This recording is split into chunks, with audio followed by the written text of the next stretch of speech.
नमस्कार, मैं सिकंदर खान और आज हम कर रहे हैं कक्षा 8 विषय विज्ञान का दूसरा लेसन सूक्ष्म जीवों के प्रश्नोत्तर। तो चलिए करते हैं स्टार्ट। रिक्त स्थानों की पूर्ति कीजिए। ये हमारा सबसे पहला प्रश्न। सूक्ष्म जीवों को तो किसकी सहायता से देख सकते हैं? सूक्ष्मदर्शी। सूक्ष्म जीवों को सूक्ष्मदर्शी की सहायता से देख सकते हैं। दूसरा प्रश्न है, नीले हरे शैवाल वायुमंडल से नाइट्रोजन का स्थिरीकरण करते हैं, ठीक है, जिससे मिट्टी का उपजाऊपन बढ़ता है।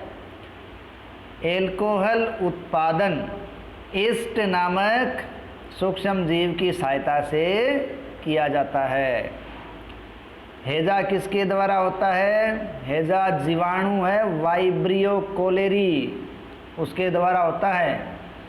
इस प्रकार ये अपने शुरुआत के 4 प्रश्न हैं।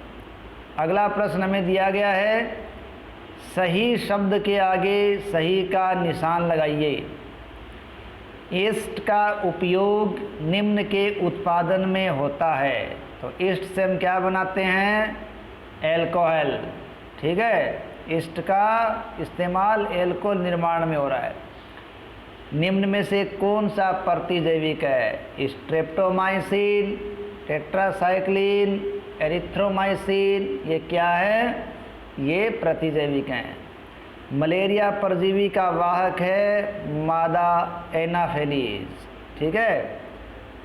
संचरणीय रोगों का सबसे मुख्य कारण क्या है?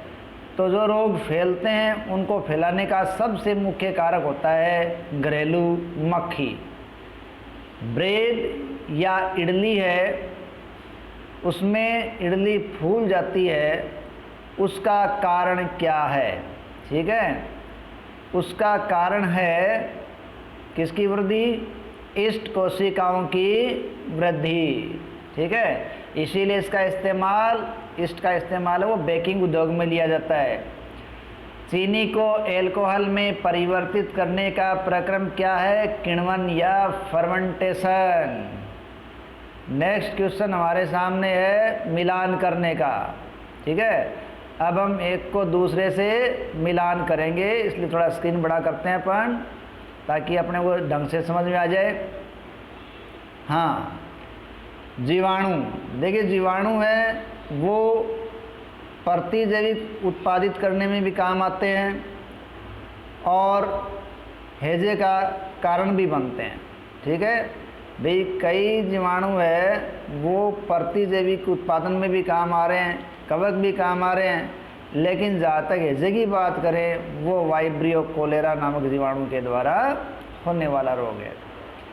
राइजोबियम, राइजोबियम फलीदार पौधों की जड़ों में रहता है और नाइट्रोजन का स्थिरीकरण करता है।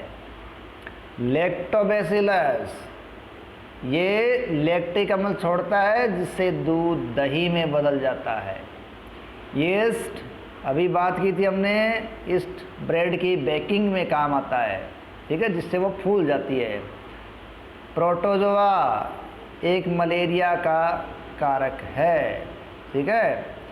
और विषाणु, ये है एड्स रोग का कारक, ठीक है। नेक्स्ट आगे बढ़ते हैं। क्या सूक्ष्म जीव बिना किसी यंत्र की सहायता से देखे जा सकते हैं? यदि नहीं तो वे कैसे देखे जा सकते हैं?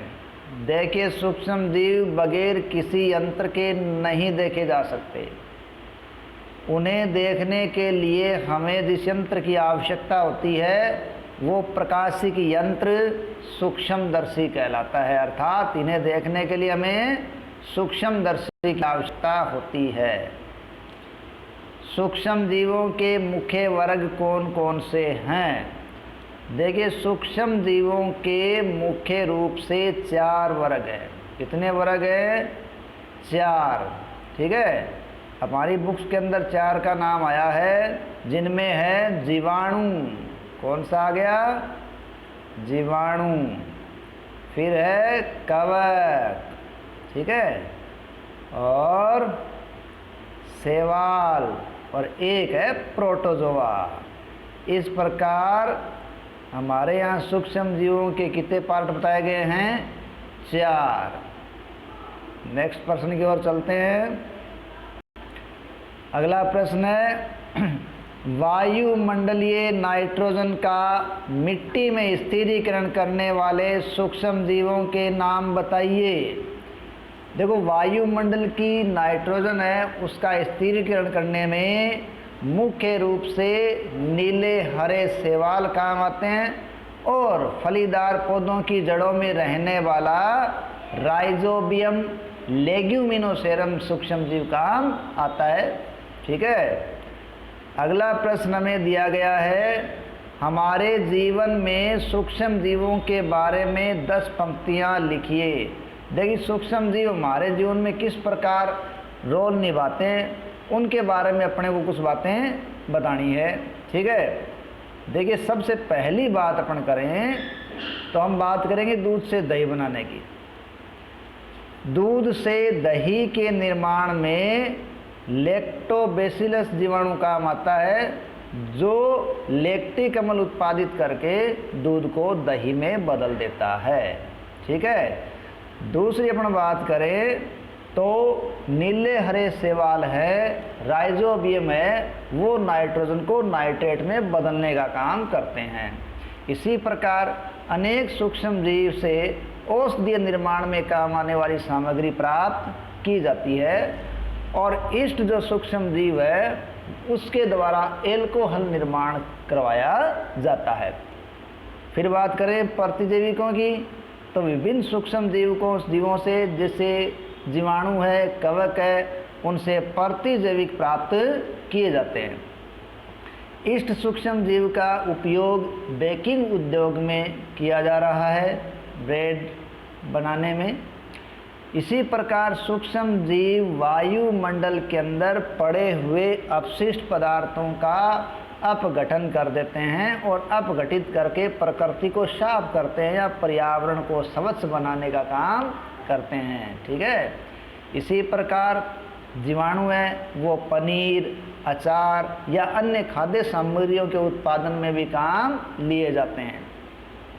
और अब अंतिम बात करें तो वैक्सीन के रूप में शरीर के अंदर सूक्ष्म जीव ही उपलब्ध करवाए जाते हैं या प्रवेश करवाए जाते हैं जो हमारे शरीर को रोगों से लड़ने की क्षमता प्रदान करते हैं। इस प्रकार हमारे जीवन में उपयोगी सूक्ष्म जीवों का बहुत ज़्यादा उपयोग है। अब बात करते हैं सूक्ष्म जीवों द्वारा होने वाले हानिकारक प्रभावों का संक्षिप्त वर्णन कीजिए। देखो, सूक्ष्म जीव है वो हमें कई तरीके से प्रभावित करते हैं और हमारे शरीर में अनेक हानिकारक प्रभाव डालते हैं। अगर मुख्य रूप से बात करें तो सूक्ष्म जीव हमारे शरीर में अनेक प्रकार के रोग पैदा करते हैं। जैसे हम बात करें हेपेटाइटिस, हैजा, मलेरिया, टीबी, ये कुछ ऐसे रोग हैं जो सूक्ष्म जीवों द्वारा उत्पन्न किए जाते हैं या सूक्ष्म जीवों द्वारा होते हैं। जैसे टेबल देख सकते हैं अपन, क्षय, खसरा, चिकन पॉक्स, पोलियो, हैजा, टाइफाइड, हेपेटाइटिस, मलेरिया, ये सूक्ष्म जीवों द्वारा मनुष्य में होने वाले रोग हैं। इसी प्रकार सूक्ष्म जीव जंतुओं में रोग उत्पन्न करते हैं। उन रोगों के अंदर मुख्य रोग है एंथ्रेक्स। जंतुओं की, मनुष्य के अलावा ये टेबल देखिए आप, अनेक सूक्ष्म जीव पौधों में अनेक रोग उत्पन्न करते हैं। नींबू का कैंकर रोग, गेहूं की रस्ट, भिंडी की पीत और भी अनेक रोग हैं जो सूक्ष्म जीवों द्वारा पौधों में उत्पन्न किए जाते हैं। और अंतिम बात अपन करें तो खाद्य विषाक्त, यानी बहुत से सूक्ष्म जीव ऐसे हैं जो हमारे खाद्य पदार्थों को दूषित कर देते हैं और दूषित भोजन के द्वारा हम कई रोगों के शिकार हो जाते हैं। तो सूक्ष्म जीव इस प्रकार हमारे शरीर पर हानिकारक प्रभाव भी डाल सकते हैं, हमारे लिए हानिकारक भी होते हैं। और नेक्स्ट अंतिम प्रश्न है प्रतिजैविक क्या है? प्रतिजैविक लेते समय कौन सी सावधानियां रखनी चाहिए? तो पहली बात, प्रतिजैविक क्या? प्रतिजैविक ऐसी औषधियां हैं जो शरीर के अंदर हानिकारक सूक्ष्म जीवों को नष्ट करती है या उनकी वृद्धि को रोक देती हैं, ऐसी औषधियाँ प्रतिजैविक कहलाती है। प्रतिजैविक लेते समय कौन सी सावधानियाँ रखनी चाहिए? देखिए, प्रतिजैविक लेते समय कई सावधानियों का इस्तेमाल करना चाहिए। पहली सावधानी है, कभी भी डॉक्टर की सलाह के बगैर प्रतिजैविकों का इस्तेमाल नहीं करना चाहिए। दूसरी बात, यदि डॉक्टर हमें प्रतिजैविक लेने की सलाह देते हैं तो हमें उसका कोर्स पूरा करना चाहिए।